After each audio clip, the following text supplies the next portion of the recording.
생로병사와 희로애락으로 이어지는 우리의 일생. 우리는 어떻게 태어나고 어떻게 자라며 언제 행복하고 우울하며 슬플까요? 놀랍게도 이 모든 것이 우리가 알지 못하는 사이 무언가에 의해 조종되고 있는데요. 수많은 생체 신호의 연결을 통해 우리 몸의 감각과 감정을 담아내고 생명에 관한 모든 현상을 관할하는 그것은 바로 호르몬입니다. 호르몬은 한마디로 우리 몸에서 분비되는 생체 내 화학물질인데요. 아주 중요한 우리 몸속의 숨은 지배자라고 할 수 있는 화학물질입니다. 푸른 하늘과 햇빛이 반가운 계절 가을은 낮과 밤의 길이가 달라지는 시기인데요. 이때 호르몬은 우리의 몸을 어떻게 조종할까요? 계절에 따라 심신을 지배하는 대표적인 호르몬은 무엇이고 반대로 호르몬에 영향을 주는 존재는 무엇일까요? 가을, 우리 몸의 숨은 지배자 호르몬에 대해 알아보겠습니다.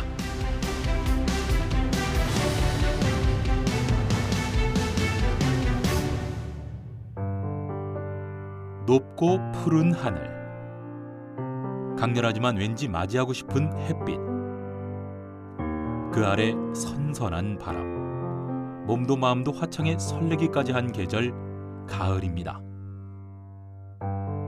하지만 안타깝게도 가을은 그 설렘을 만끽하기엔 시간이 너무도 짧은데요. 모두가 곧 다가올 추운 겨울을 대비해야 하기 때문입니다. 식물은 나무와 줄기에 있는 영양분의 이동을 막아 잎을 붉고 노랗게 괴사시켜 낙엽을 만들고, 우린 그렇게 떨어진 낙엽과 단풍을 보면서 계절의 변화가 시작됐다는 걸 느끼죠. 이때 불어오는 선선한 바람은 우리의 마음을 설레게도 쓸쓸하게도 만듭니다. 그럼 선선한 바람을 스산하게, 화창함을 쓸쓸하게 느끼는 이유는 뭘까요? 화창함과 우울함이 공존하는 가을의 이중성, 그 원인은 바로 호르몬입니다. 가을철의 우울증은 일조량과 깊은 관계가 있을 수 있는데요. 가을에 접어들면서 낮 시간이 줄어들면서 신체 활동이 줄어들고 햇볕을 쬐는 시간도 점차 줄게 됩니다. 이때 뇌에서 나오는 멜라토닌이라는 호르몬의 분비가 적어지면서 생체 리듬이 깨져 우울한 증상이 나타나게 됩니다. 가을철 호르몬 변화의 주범은 햇빛입니다. 그것에 의해 달라진 호르몬은 무엇이고 우리 몸엔 어떤 변화가 일어날까요? 독특한 방법으로 호르몬에 대해 알려주는 이를 만났습니다. 그 종류도 기능도 방대한 호르몬을 좀 더 쉽게 알려주기 위해 많은 고민을 해온 그가 찾아낸 방법은 그림입니다. 다소 주관적이긴 하지만 그럼에도 이토록 호르몬을 알리고자 하는 이유는 그만큼 호르몬이 중요하기 때문입니다.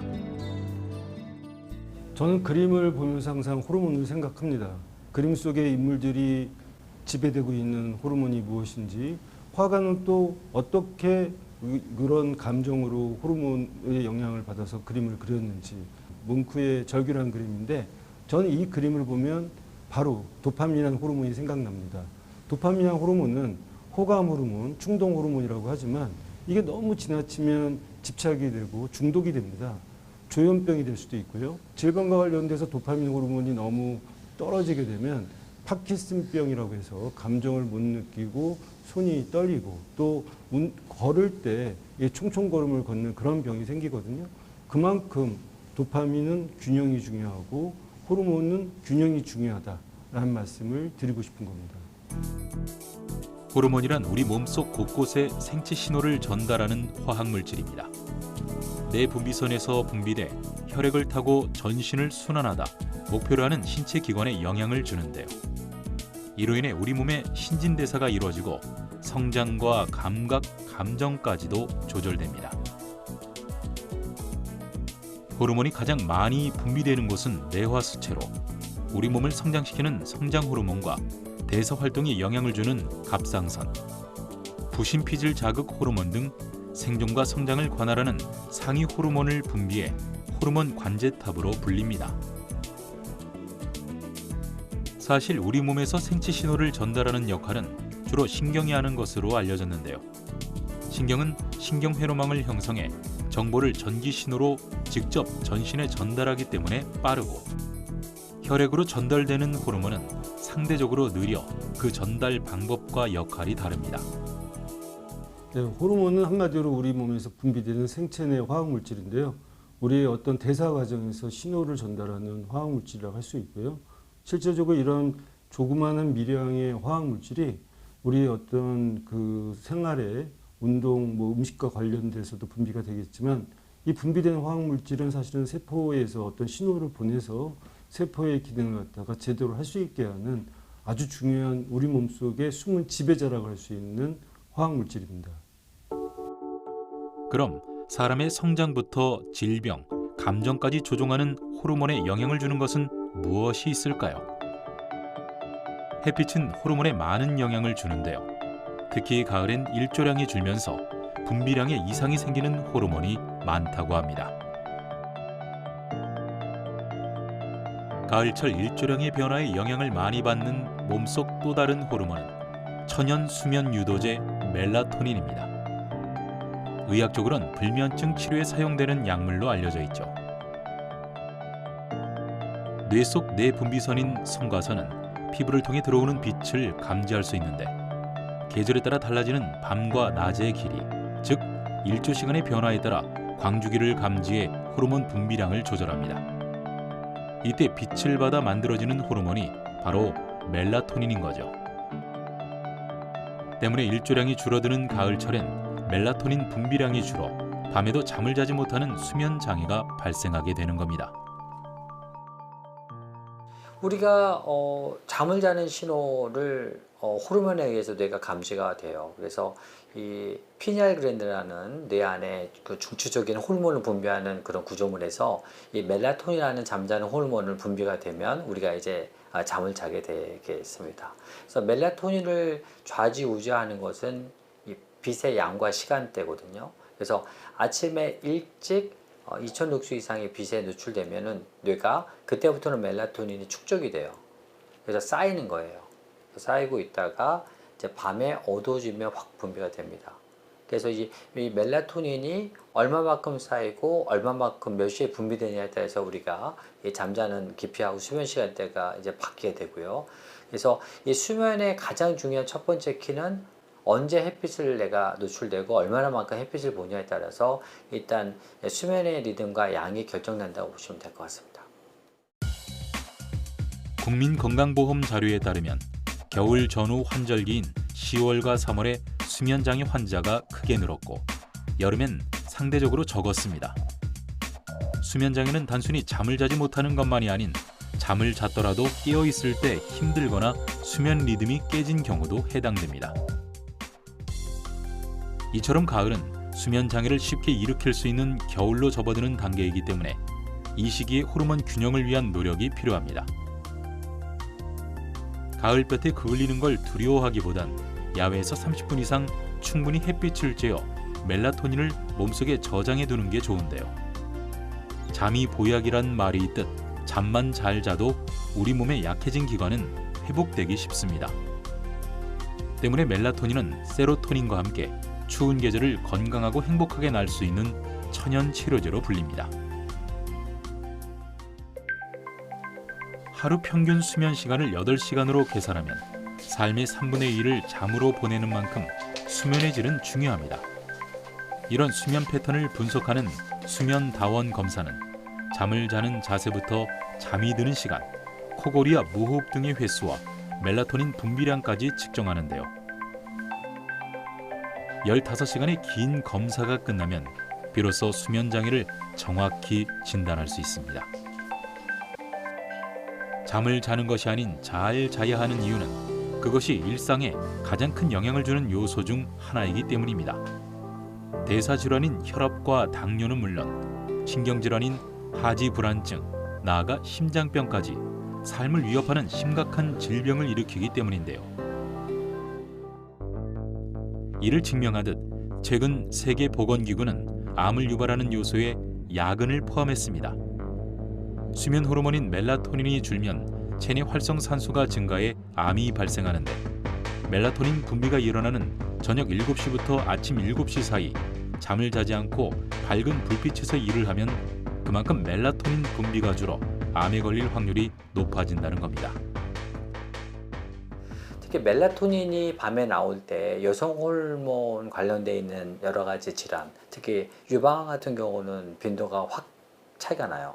그래서 이 밤에 잘 때 멜라토닌 분비가 되고 멜라토닌 분비되고 깊게 잘 때 밤 12시부터 5시에 가장 깜깜할 때 깊이 잘 때 면역 호르몬부터 시작해서 여러 가지 방어 인자 호르몬들이 많이 나오는 걸로 되어 있거든요. 근데 그 시간에 일을 하고 그 다음에 낮에 자면은 낮에는 낮잠입니다.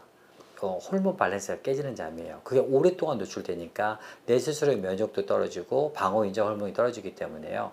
그만큼 그게 축적이 되면은 질환의 노출이 심하다고 이해하시면 될 것 같습니다. 이처럼 남녀 성별을 가리지 않고 생식 활동과 생체 리듬을 조종하는 멜라토닌은 계절과 시간 등에 따라 그 분비량이 아주 조금만 변해도 각종 질환에 노출되기 쉬운데요. 비단 성인뿐 아니라 우리 아이들의 성장에도 영향을 줍니다. 멜라토닌 분비가 급상승하는 시간은 밤 11시에서 새벽 1시 사이, 그 후 2시간 뒤인 새벽 3시에 가장 많이 분비됩니다. 이 시간과 거의 동일하게 성장 호르몬이 분비되는데요. 때문에 밤 늦게까지 잠을 자지 못할 경우 자칫 성장에 나쁜 영향을 줄 수 있는 겁니다. 멜라토닌은 세로토닌과 함께 생물체의 가장 오래된 호르몬으로 알려져 있습니다. 남녀노소, 생로병사에 영향을 많이 주는 만큼 균형 있게 분비되도록 일상에서의 노력이 필요합니다. 수면의 중요한 그 역할은 심장과 뇌가 쉬는 24시간 중에 중요한 단계예요. 그래서 심장도 낮에 많이 뛰고 뇌도 낮에 많이 사용하지만 좋은 잠을 자는 사람은 심장도 쉬고 뇌도 쉬게 되죠. 그리고 가을부터는 이제 수면 장애를 일으킬 수 있는 겨울철로 들어가는 단계이기 때문에 지금 과도기에서 잘 하셔야 되는데, 일단은 아침에 한 20-30분 더 일찍 출근하셔서 아침에 햇빛량 늘리시고 점심시간에도 햇빛 보고 볼 수 있는 시간대는 더 많이 햇빛에 노출이 되고요. 그래서 밤에는 가장 깜깜할 때 자야 호르몬 밸런스가 잘 맞고, 낮에는 그 호르몬을 잘 활용하는 것이 건강을 지키는 지름길이라고 말씀드리고 싶습니다. 그럼 가을철 우리의 마음을 변화시키는 호르몬은 무엇일까요? 먼저 우리가 가을이란 계절을 어떻게 느끼고 있는지 알아봤습니다. 가을하면 이제 여름이 되게 더웠잖아요. 그래서 여름 더운 게 끝나고 이제 아이들하고 소풍도 가고 그런 약간 또 선선하면서 설레는 그런 마음이 들어요. 처음엔 시원하니까 좋구나 하는데 좀 지나면 외롭다는 느낌도 좀 들고, 그래서 가을에는 차에서 음악 들을 때도 발라드 위주로 들어요. 선선한 가을바람을 반기는가 하면 스사람의 외로움을 느끼기도 합니다. 같은 계절임에도 제각각 다르게 느끼는 이유는 호르몬의 분비량 때문입니다.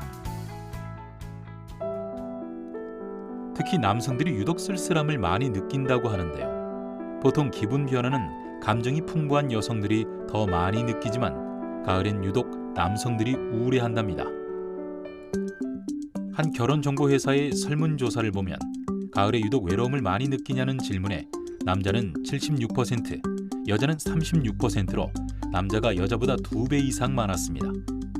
이래서 남자는 가을을 탄다, 가을은 남자의 계절이란 말이 나왔나 봅니다.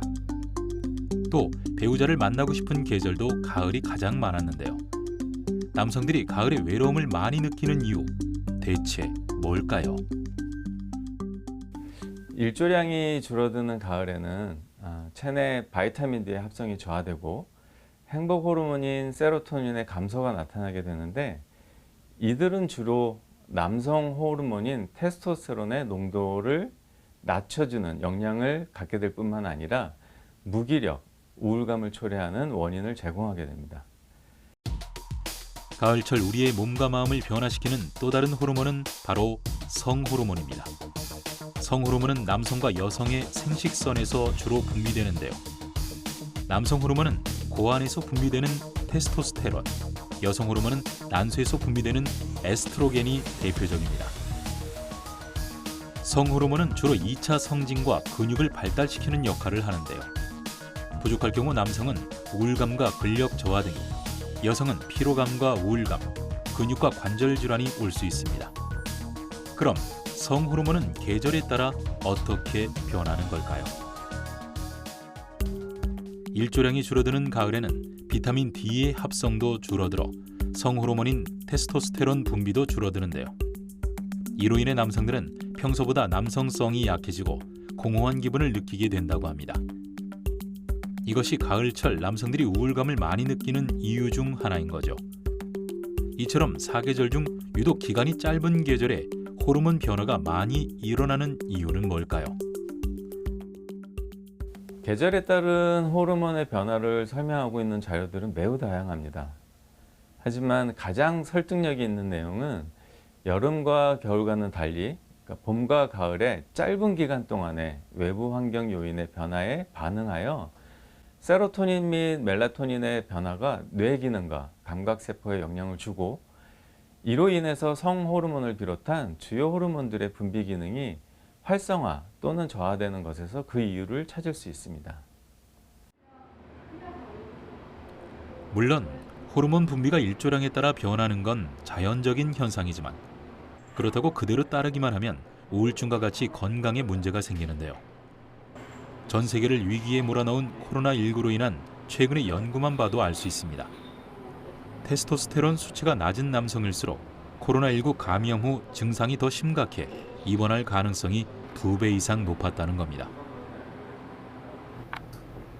이처럼 호르몬은 눈에 보이지 않을 만큼 적은 양으로 존재하지만 우리의 몸과 마음을 좌우할 만큼 위력은 대단합니다. 성호르몬으로 인해 가을철 남성들의 우울감을 높이는 또 다른 이유, 바로 탈모입니다. 평소 머리숱이 적거나 모발이 가는 사람들은 가을에 유독 증상이 심해질 수 있는데요. 이런 계절성 탈모가 남성들의 불안과 우울감을 더 높이게 되는 겁니다. 최근 들어 국내 탈모 환자 중엔 일반적으로 알고 있는 노화나 선천적 유전 요인이 아닌 스트레스나 호르몬과 같은 후천적인 환경 요인으로 진료를 받는 경우가 꾸준히 늘고 있습니다.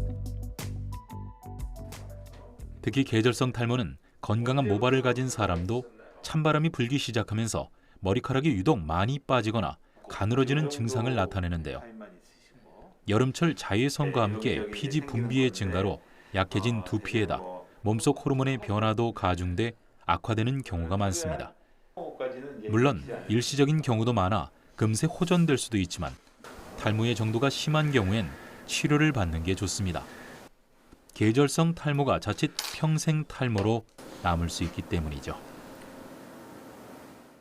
40, 50대부터 머리가 많이 빠지기 시작해가지고 그동안 지내왔는데 또 특별히 또 이제 가을철이 되니까 더 유난히 심하게 빠지는 것 같아서 상담 좀 받으러 왔습니다.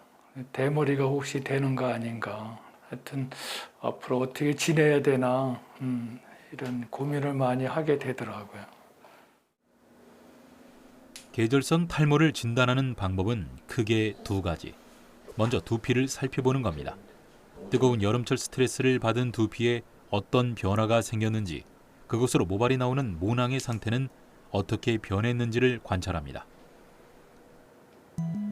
또 한 가지는 호르몬인데요. 근본 원인은 역시 햇빛입니다. 햇빛의 영향을 받아 몸속 호르몬 분비에 변화가 일어나는 건데요. 이 호르몬은 무엇일까요? 그 가을에 탈모가 오는 그 호르몬을 보면요, 남성 호르몬, 안드로겐성 탈모증에서 주 원인이 되는 남성 호르몬이 여름에 높았다가 가을이 되면서 좀 낮아져요. 그러니까 여름에 높았던 그 남성 호르몬의 영향으로 가을쯤에서 이제 탈모가 시작이 되는 거죠. 이런 호르몬의 어떤 계절적인 변화 때문에 가을철에 탈모가 좀 많이 유발될 수가 있습니다.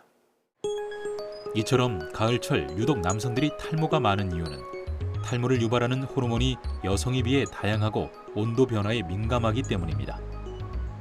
모낭에 있는 디하이드로 테스토스테론 역시 탈모를 유발하는 호르몬으로 분비량이 많아지면 모낭을 축소시켜 모발 생성을 억제하게 되는데요.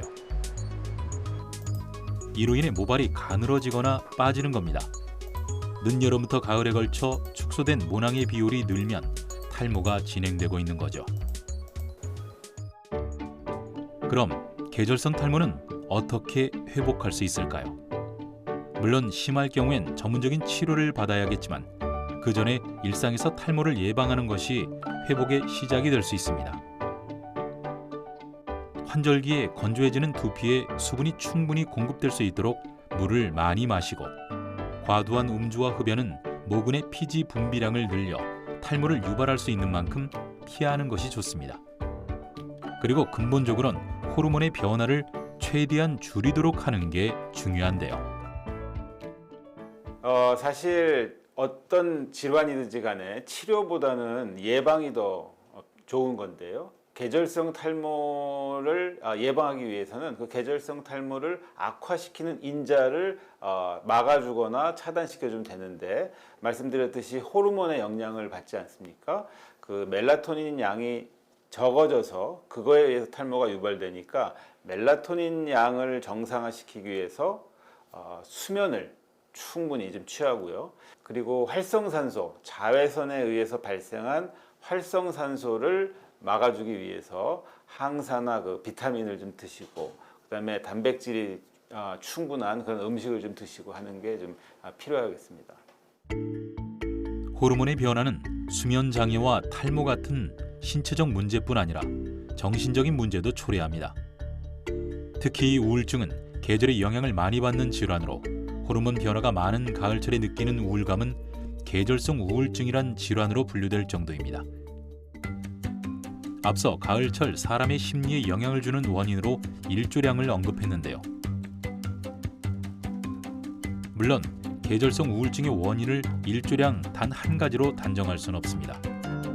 하지만 햇빛을 덜 받으면 체내에서 생성되는 비타민 D가 줄게 되고 항우울 효과를 지닌 세로토닌 분비를 방해합니다.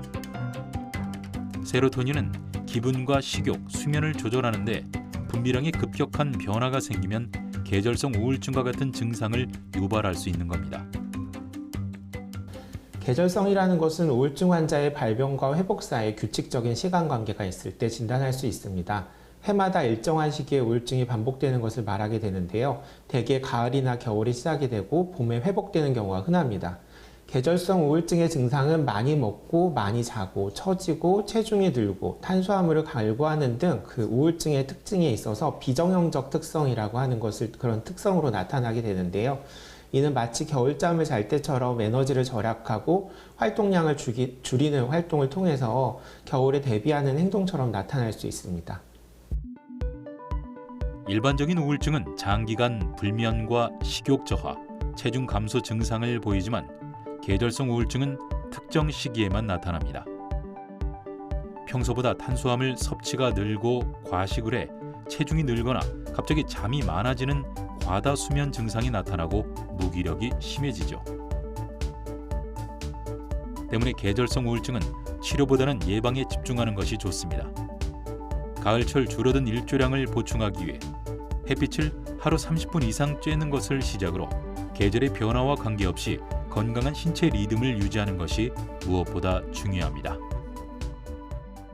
제가 환자분들께는 항상 새 나라의 어린이가 되라 라고 말씀을 드리게 되는데요. 우선 일주기 리듬을 잘 유지하는 것이 매우 중요합니다. 작은 일상의 변화가 찻잔 속에 폭풍이 되지 않도록 하는 것이 필요하고요.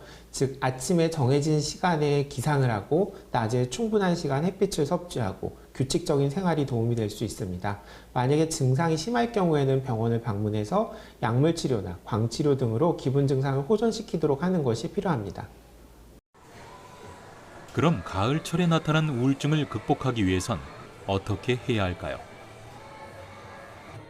우선 우울증의 원인인 호르몬의 불균형을 맞춰주는 게 중요한데요.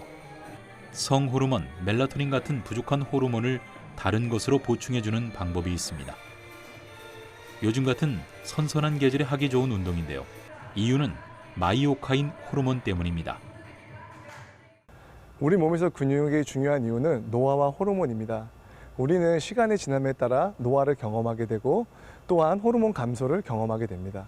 이러한 호르몬 감소는 근육의 감소로 이어질 수 있으며 근육의 감소는 골다공증 및 비만, 당뇨의 위험성을 높일 수 있습니다. 그러므로 근육 운동을 통해서 이와 같은 마이오카인 호르몬을 증가시킨다면 우리는 질병 예방 및 항노화의 두 마리 토끼를 다 잡을 수 있습니다. 마이오카인은 한 가지 물질이 아닌 근육의 수축 과정에서 분비되는 다양한 종류의 호르몬을 총칭하는 말인데요. 단순히 몸의 형태를 유지하는 것만이 아닌 뼈를 생성하고 지방 세포를 산화시키기도 합니다. 운동이나 신체 활동을 할 때 마이오카인이 혈관을 타고 이동해 몸속 염증이나 지방을 분해해 각종 질병을 회복시키는 역할도 하죠. 이런 마이오카인 분비를 돕는 운동의 핵심은 근육의 수축과 이완을 반복하는 겁니다. 짧은 시간 강도 높은 근력 운동과 유산소 운동은 몸속 근육을 자극해 남성 호르몬도 증가시킨다고 합니다. 근육에는 두 가지 수축이 있습니다. 하나는 단축성 수축이고 또 하나는 신장성 수축입니다. 단축성 수축은 근육이 짧아지면서 일어나는 수축을 의미하고 신장성 수축은 근육이 늘어나면서 일어나는 수축을 의미합니다. 이 두 가지의 수축을 모두 활용하면 마이오카인 호르몬 분비를 보다 효과적으로 촉진할 수 있을 걸로 생각됩니다. 선선한 바람을 맞으며 시원하게 뻗은 길을 달리는 기분은 정말 짜릿한데요. 시원한 강가를 힘껏 내달리다 보면 우울했던 기분도 사라지고 몸도 한결 가벼워집니다. 이 자전거도 근육 호르몬인 마이오카인 분비에 도움이 된다는데요. 이유는 허벅지 근육 때문입니다. 하체 근육의 40%를 차지하는 허벅지 근육은 우리 몸에서 가장 큰 근육이기도 합니다. 자전거 페달을 밟아 굴릴 때 허벅지 근육이 단축과 신장을 해 특히 발달하게 되는데요. 이때 마이오카인도 많이 분비되죠. 호르몬 불균형을 맞추는 또 다른 방법은 좋은 호르몬을 더 많이 분비시키는 겁니다. 대표적으로 줄어든 일조량의 영향을 가장 많이 받는 세로토닌을 더 많이 분비시키는 건데요. 세로토닌이 행복한 감정을 느끼게 해주는 일명 행복 호르몬이기 때문입니다. 행복 호르몬이란 우리의 감정을 조절하는 세로토닌과 도파민, 엔도르핀, 옥시토신을 말하는데요. 이 좋은 호르몬이 잘 분비되도록 노력한다면 계절성 우울증 같은 건 더 이상 겪지 않아도 되겠죠. 우리가 이제 부정적인 호르몬이 있고요, 긍정적인 호르몬이 있습니다. 그래서 뭐 여러 가지 긍정적인 호르몬부터 얘기를 하면 뭐 세로토닌이라든지 옥시토신이라든지 이런 호르몬들이 있거든요. 그러니까 행복 호르몬이 많으면 혈당, 혈압, 뭐 콜레스테롤 같은 것들이 안정되고, 반대로 이게 부족해지거나 이 부정적인 호르몬 코티졸이 많이 생기게 되면 혈압이 올라가고 또 혈당이 올라가고, 이게 서로 두 가지 호르몬이 균형, 시소를 탄다고 생각하시면 됩니다. 그래서 그럼 어떻게 하면 행복 호르몬이 분비될까요? 그 자체로 행복해지는 존재를 보는 겁니다. 세상 무엇보다 사랑스러운 존재인 아이와 함께 있다면 상상만 해도 행복하지 않을까요? 이때 분비되는 행복 호르몬은 옥시토신입니다. 특히 아이와 눈을 맞출 때 옥시토신이 가장 많이 분비되는데요. 이는 엄마와 아이 모두에게 일어나는 반응으로 서로 교감하고 행복감을 느끼게 해줍니다. 부모와 자녀 간의 눈맞춤은 아이의 자폐증 확률을 낮추는 데도 효과가 있음이 확인됐는데요. 이처럼 눈맞춤은 서로를 이해하고 긍정적인 감정을 솟게 하는 좋은 방법입니다. 아이를 돌보다 보면 가끔 좀 힘이 들 때도 있고 지칠 때도 있는데, 아이랑 놀다가 눈을 마주치고 하다 보면 서로 웃게 되고 그러면 행복한 마음이 많이 들 때가 꽤 있어요. 저는 아이 얼굴을 보면 이제 가장 아이 상태를 제일 먼저 알 수 있더라고요. 그리고 이제 놀다 보면 아이 기분이 좋으면 제 기분은 좀 안 좋았어도 바로 이 아이 기분으로 이렇게 전달이 돼서 기분이 좋아지는 것 같아요. 사실 현대인들은 좀처럼 눈맞춤을 할 기회가 많지 않습니다. 언제 어디서건 누구와 있던 스마트폰에 시선이 가 있기 때문이죠. 전문가들은 행복 호르몬 분비를 돕는 12가지의 방법을 일러줍니다. 모두 우리 일상에서 쉽게 할 수 있는 것들인데요. 오감으로 느낄 수 있는 자극과 함께 운동과 웃음, 긍정적인 마음가지기처럼 부정적인 감정을 떨쳐내려는 노력만으로도 우린 얼마든지 행복해질 수 있고 또 누군가에겐 행복을 주는 존재가 될 수도 있습니다. 흔히 맛있는 음식을 먹을 때 행복하다는 말이 절로 나오는데요. 그 행복을 느끼는 이유도 호르몬이 분비되기 때문입니다. 그럼 가을철 우울해진 기분을 업시켜줄 음식들은 어떤 게 있을까요? 우리 몸의 모든 것을 관장하는 호르몬이 굉장히 중요한데 이 호르몬도 음식을 통해서 조절할 수가 있습니다. 그래서 건강에 좋은 호르몬 밥상을 제가 준비했습니다. 주 재료는 연어와 콩, 요거트, 그리고 붉은 고기입니다. 이 중 연어와 달걀, 현미는 남성들에게 특히 도움이 되는데요. 연어에 들어있는 미네랄과 비타민 D는 가을철에 남성들이 우울감에 빠지는 원인인 테스토스테론 분비를 증가시키는데 도움이 되기 때문입니다. 찐 달걀과 신선한 채소를 현미밥에 올리고 간장 소스를 곁들인 연어 샐러드 현미 덮밥. 남성들의 입맛도 건강도 기분도 좋아지겠죠. 그럼 여성들을 위한 요리는 없을까요? 이번에 소개해드릴 요리는 서리태라고 하죠. 검은 콩, 양파, 스프입니다. 이 검은 콩은 이 밭에서 나는 쇠고기라고 할 정도로 식물성 단백질이 풍부한 걸로 유명하잖아요. 게다가 우리가 여성 호르몬인 에스트로겐 분비를 돕는 이소플라본이 풍부해서 여성 호르몬의 이 분비가 활발하게 하도록 도와주기 때문에 좋습니다. 여성도 정도의 차이는 있지만 계절에 따라 호르몬 관리가 필요한데요. 콩에 들어있는 이소플라본이 에스트로겐과 유사한 기능을 하기 때문에 여성 호르몬 관리에 도움을 줍니다. 그리고 빠져선 안 될 재료죠. 먹을 때 행복감을 가장 많이 느끼는 음식 중 하나인 육고기입니다. 소나 돼지 같은 붉은 고기와 현미, 견과류와 유제품은 행복 호르몬이 분비되도록 돕는데요. 먼저 만들어볼 요리는 소고기 안심 육전입니다. 소금, 후추로 간을 한 얇은 고기에 부침가루와 달걀물을 차례로 입혀 구우면 끝. 우리가 고기를 먹을 때 뭐라고 얘기하죠? 아, 행복해. 그러잖아요. 바로 그겁니다. 이 붉은 고기의 세로토닌이죠. 붉은 고기는 우울감을 완화시키고 행복을 증진시키는 행복 호르몬인 세로토닌 분비에 도움이 됩니다. 여기에 견과류를 올린 요거트를 디저트로 하면 완벽한 호르몬 밥상이 완성되는데요. 세계보건기구에서 선정한 슈퍼푸드인 요거트에 행복 호르몬인 세로토닌 분비를 돕는 견과류를 섞어 먹는 겁니다. 흔히들 먹는 방법이지만 어떻게 좋은지 몰랐다면 이제 아시겠죠? 이렇게 가을 호르몬 관리를 돕는 맛있는 한상이 차려졌습니다.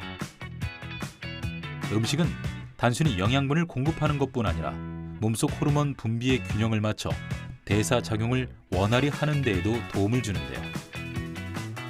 이젠 그냥 맛있는 음식보단 호르몬 관리도 되는 건강하게 맛있는 음식을 먹어야 하지 않을까요?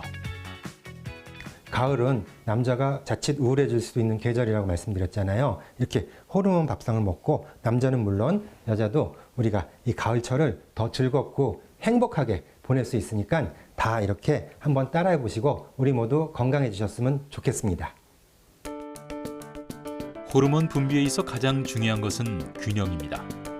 넘치지도 모자라지도 않게 적당히 분비될 때 내 몸과 마음이 건강해지는데요.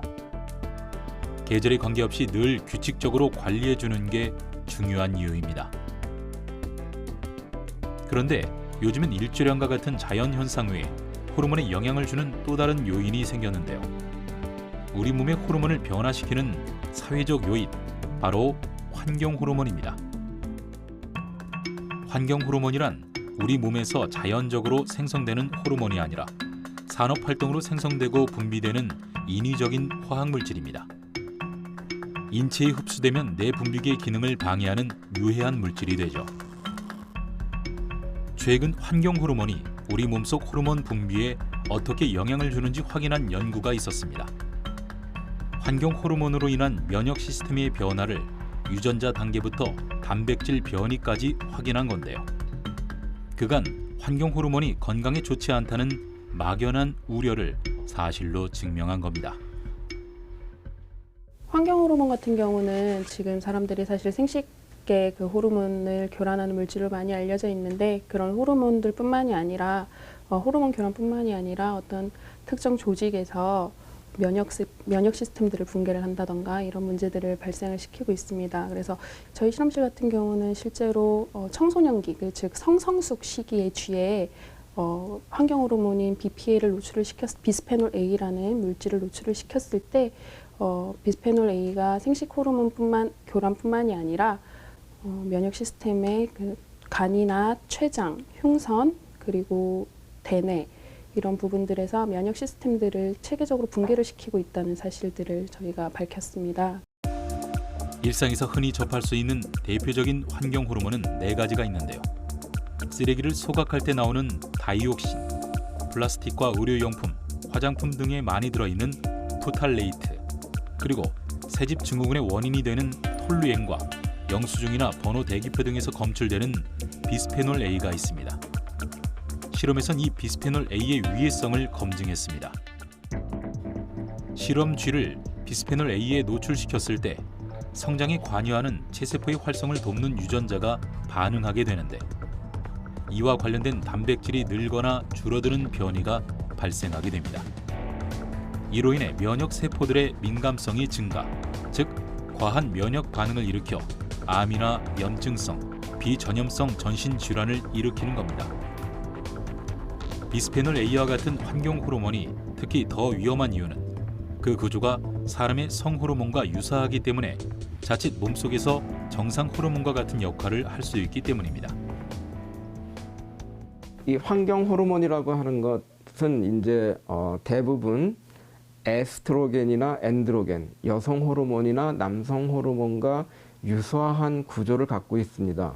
그래서 이런 비슷한 구조가 바로 영향을 주는데, 이 해당 호르몬의 수용체에 가서 먼저 결합을 하게 돼서 해당 호르몬이 작동을 못하게 하거나, 아니면 그 해당 호르몬이 해야 될 일을 비슷하게 하면서 세포를 속이는 거죠. 즉 우리 몸을 속이거나, 아니면 그 호르몬이 정확한 시간에 일을 해야 되는데 그런 시간을 갖다가 자기 마음대로 조절을 한다든가, 아니면 과도하게 혹은 과소하게 또 호르몬 분비가 되게 한다든가, 이런 일들을 함으로써 우리 몸의 그 항상성을 깨트리게 되는 겁니다. 때문에 되도록 환경 호르몬에 노출되지 않도록 하는 게 중요합니다. 가장 먼저 플라스틱과 같은 일회용품 사용을 줄이는 것부터 시작해야 하는데요. 전 세계에서 플라스틱 사용량이 가장 많은 국가 중 한 곳인 우리나라는 그만큼 환경 호르몬에 노출될 가능성이 높기 때문입니다. 계절이 바뀌고 그것에 따라 우리의 몸과 마음에 변화가 생긴다는 건 참 신기한 일입니다. 더구나 사계절을 모두 느낄 수 있는 우리는 자신도 모르는 사이 여러 가지 심신의 변화를 겪게 되는데요. 화창한 봄, 무더운 여름, 선선한 가을, 추운 겨울에 대한 감각을 오롯이 느끼고 체험하는 전시가 열려 찾아봤습니다. 가을은 변함없는 일상과 함께 아주 짧은 기간임에도 그 변화를 뚜렷이 느끼는 계절인데요. 때문에 좀 더 다양한 방법으로 느낄 수 있습니다. 풀벌레 소리와 푸근한 조명이 보기만 해도 마음이 평안해지는데요. 이처럼 가을을 상징하는 분위기는 쉼, 휴식입니다. 빠르게 스쳐 지나는 계절임에도 잠시 여유로움을 느끼기에 좋은 계절인 겁니다.